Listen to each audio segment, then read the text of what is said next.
Hi guys, it's April. This September wrap-up is going to be really small because I have already done two other wrap-ups this month. The first one being my mid-month wrap-up, which I suggest you check out, of course, always. Why wouldn't I suggest you check out my videos? And then the second one is the I Sat Rat wrap-up, in which I may or may not have actually failed that read-a-thon. No hints here. Go watch. Do it. So that means this wrap-up will only cover the last week of September. That is why it is not a very substantial wrap-up, but I'm gonna do it anyways because you guys need to know what I read and I need to move on and start decorating for Halloween because Halloween is the most important thing right now. It really is.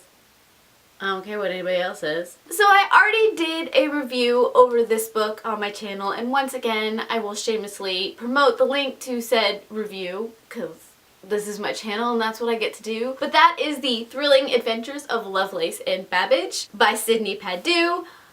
This is a graphic novel about Lovelace and Babbage and the difference engine and what could have been if they had succeeded in creating the first computer and writing some of the first programs. Sadly, Babbage never completed his machine and Lovelace sadly died young, but the author creates a pocket universe in which these two characters succeed in what they are doing, live on past 36 years of age, and create all kinds of chaos in a steampunk type universe. I love this book so much. It is sassy, it is witty, it is full of mathematics and engineering and computer programming. It speaks to me on such a deep level. I enjoyed it so much, and if you want to hear more of my words and some more deep talk about what this thing is, go check out the review, but I will leave you with the beautiful illustrations of this book.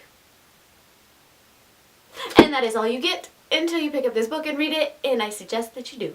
Do it, do it, do it, do it. I also picked up I'm Judging You by Lovelace. This is a collection of essays that Lovey has put together about our society, be that social media, be that any kind of gender issues or even racial issues, and she just lays it out flat. She holds nothing back, and I found it really captivating. She of course speaks from a different perspective than I have, which is enlightening in its own way, and while it is uncomfortable to listen to some of the things she has to say, it is really educational on the other side. And so at times I questioned why I continued to listen to some of these things because it made me itchy in uncomfortable ways, and at the same time I'm like, but it's true.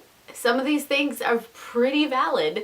And then there were other times where she was making points and I'm like, amen sister, yep, why do we do this?